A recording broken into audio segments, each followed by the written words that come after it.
So, what causes social anxiety? That might be a question that you have. I hear that all the time from clients, from the media, from interviews I do. What causes social anxiety? I want to answer that in this video, as well as in some videos to come, some very basic, important understandings of what social anxiety is, what causes it, and what you can do to overcome it. So if you want to watch those videos and you're enjoying these, please click down below to subscribe to the channel.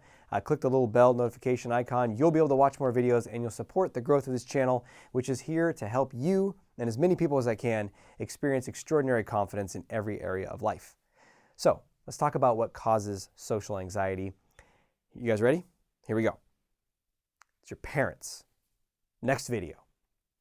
No, I'm kidding. I'm being a little playful here because often we'll have a story in our minds like, it was my family, it was my parents. And that often leaves, it's pretty simplistic, and it often leaves us disempowered. Because what are you going to do? You're going to go back and you can't change anything. And some people just have this sort of fatalistic sense of like, well, I got in the genetic lottery of where I was born and what family, I got a bum one. And so what do you expect? Of course, my life's not very good. And I want to challenge that because if you watch this channel for any length of time, I am a big believer that social anxiety can not only be managed, it can be completely transformed, where you can feel more free, more expansive, more confident than ever before in your life, and that can become your new norm. That's the game that I'm playing. That's the game that I hope you're playing. So let's talk about what social anxiety is and where it comes from that perspective. Because I'm not going to get into, there's brain imaging studies and people with social anxiety have a slightly smaller this region and that region. That's all super deterministic, and you leave that information feeling depressed and helpless, and it is not true because your brain reflects not what your future is, it just reflects what's happened up until this point. And so if you change the way you believe, the way you focus, the way you move, the way you interact, everything, your brain structure are going to change.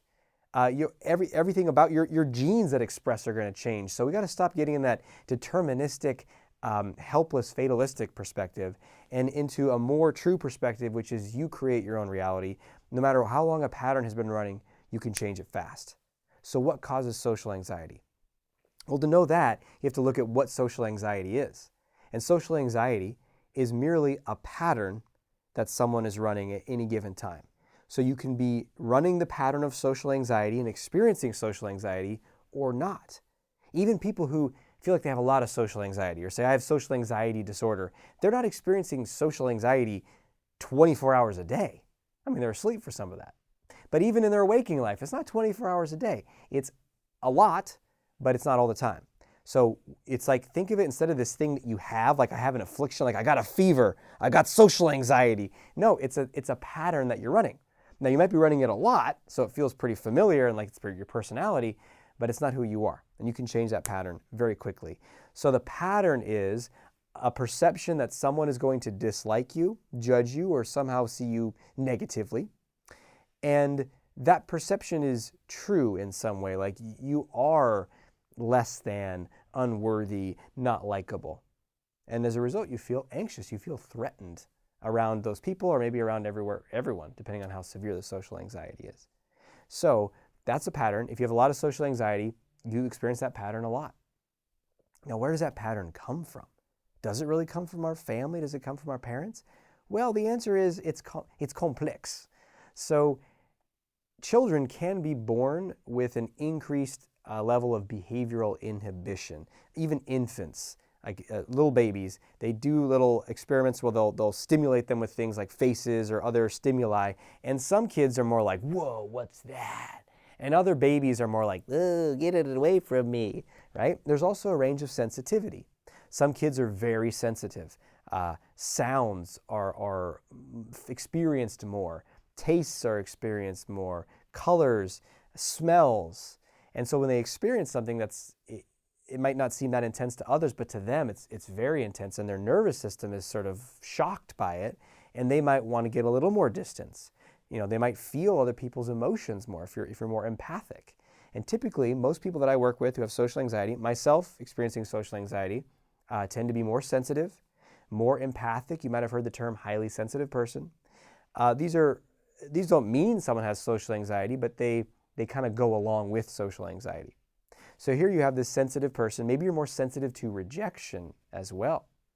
And, is that caused by your family? Well, I don't know if it's caused by that sensitivity, but it can be dealt with in different ways. And some ways support confidence and some ways don't. So for example, if a kid is more sensitive to something, like maybe they're a little more, I feel, if those other kids don't want to play with me, I feel that more, and it's painful, and I'm a little shyer, right?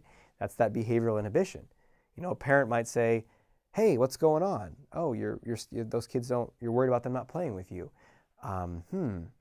Well, I feel that way too sometimes. Let's talk about how we can solve that problem, because it seems like you want friends. I wonder what we could do. Let's problem solve that. That's a more effective approach to helping that kid learn how to navigate that. You may have not gotten that in your family upbringing, right? It might be like, what's wrong with you? What are you, a wimp? Come on, go over and talk to them. And then you're like, oh God, shame, shame. And that's where it starts to build more of a long-standing problem, is we start to get this sense of shame. I'm bad, I'm not enough. And that does tend to originate in our family. And it can compound over time because we get a little bit older, we already think there's something wrong with me, and then we find more evidence. Oh my gosh, there's something wrong with me. So usually what happens is the foundation is sort of set. Sensitive kid, maybe some shaming going on, maybe already from a young age some ostracization or not being a part of a group. But where it really takes off is typically the ages of about 11 to 15, somewhere in there for most people that I work with, where they already have this sense of, I don't know if I'm okay, maybe I'm not enough, combined with that hesitancy to put yourself out there, a little bit of inhibition, and that is the perfect breeding ground to lock in an identity of I'm less than, I'm not desirable, I'm not liked, and then it just becomes reality. So that was my experience, right? Like, oh, I'm not enough, maybe they won't like me, I'm not gonna ask that woman out, so I guess I'm not really likable because I'm not dating. And do you see how it's this closed loop? And then maybe you don't speak up in groups, and then maybe you don't put yourself out there. And then that identity gets baked in. And then by the time you get to like 18, 20 years old, that's just who I am. I just avoided most things in life. And certainly social risk, certainly putting myself out there, certainly being the center of attention. And so now you have this, like, not only have you avoided it and it's your identity, it's not who I am, but now you're also probably not developing the skills. I wasn't developing flirting skills and dating skills and public speaking skills and, even just the banter socially in a group and being able to hold your own or tell a story. I didn't develop any of those skills because I avoided so much of it. And then, flash forward to whatever age you are now, it's this whole process has come together. So it's not just one thing. It's not just I got a bad gene. It's this whole unfolding of your life up until this point. The good news is that no matter how long this pattern has been going on, you can change it.